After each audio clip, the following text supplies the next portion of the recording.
to another motorcycle blog. This one, we're moving from Miami and we're headed south. And headed south from Miami, there's only one destination you have in mind. Starting off, city riding, I normally don't like it. I don't like going through the cities, but if you do it early enough in the morning, not only do you tend to miss unsavory portions of it, you also can hit it when there's low traffic. And in that case, it's not so bad. As you move through, it allows you to move quickly through the city at a decent pace, which allows you to kind of enjoy the skyscrapers as kind of its own landscape, its own scenery, which can be nice. Too often than not, you're stuck in bumper-to-bumper traffic where it can take you a half hour to go a half mile. In those cases, it's just, detrimental and painful in order to kind of fight your way across the city where you're just aggravated by traffic. With this one, you can see the skyscrapers. You can see Miami as it is. The downtown and the nightlife is incredible down here, but it also has to be taken with a grain of salt of the fact that you're riding around probably with an Uber or some other taxi in order to get around rather than trying to fight it yourself. But you can see here how the downtown itself can be quite remarkable, and it's a very clean city in Miami, in fact. Miami's really much known for its beaches, and it's kind of, just this kind of culture of its own. But moving on, you slowly get to the point where you hit kind of the last stop before getting onto the road to the Keys. The Keys themselves are not like right off Miami. There's quite a ride, and you can see how the Everglades are like just right over to the right. I started to notice this as I was going along, that the Florida coastline doesn't exactly end. There's just more water appears in it. As you go, the Everglades get kind of like dotted more and more with bigger ponds and then maybe small lakes. Then there's huge gaps where there's like a canal or maybe just larger and larger bodies of water that just kind of dot the entire landscape, allowing you to kind of move through until you finally hit that first bridge that takes you up over into Key Largo.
Key Largo being the first island in the Keys.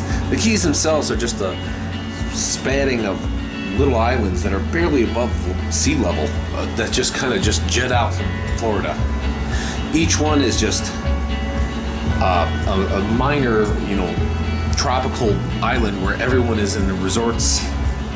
They've got some of the best snorkeling and diving that's on the United States, and there's plenty of places willing to take your money in order to let you do it.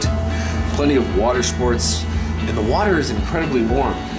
The day I was here, the water was 87 degrees. Man, it felt completely different than what you normally get used to. Normally you get that coolness when you put your foot in the water.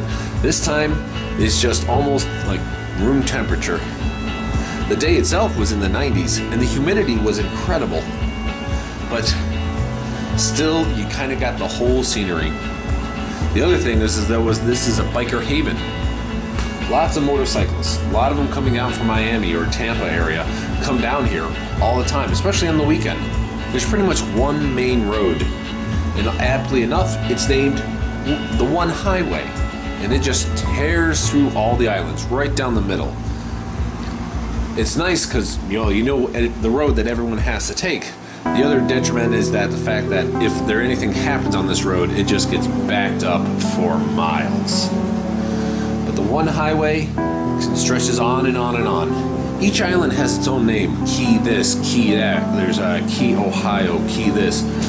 Obviously, the furthest one to the west is called Key West, which is what, the whole tropical name of all these islands basically is. If you say Key West, you basically mean this area. One area that all motorcyclists know in this area is, of course, the 7 Mile Bridge.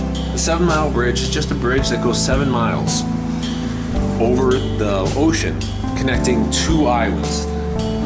It's near the end of the trip, and it is a long road.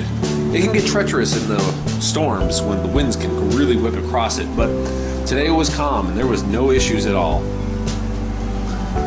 Moving across, you can keep moving to our final destination, which would be Key West, and seeing the towns. The towns themselves are all pretty much, I don't want to put one over the other. Key West just happens to be one of the larger islands, which gets a lot of the attention, but all the smaller dotted ones along the way seem to be just as fine, and you can easily have as good a time as any on any of those islands as well as Key West. Just kind of avoiding some of the crowds if you do. If you get your own kind of resort paradise along the way, I wouldn't bother going all the way because it could be a nice 2-hour ride in order to finish all of Highway 1 to finish at the final destination where you can go no further, the southernmost tip of the United States. I thank you for watching.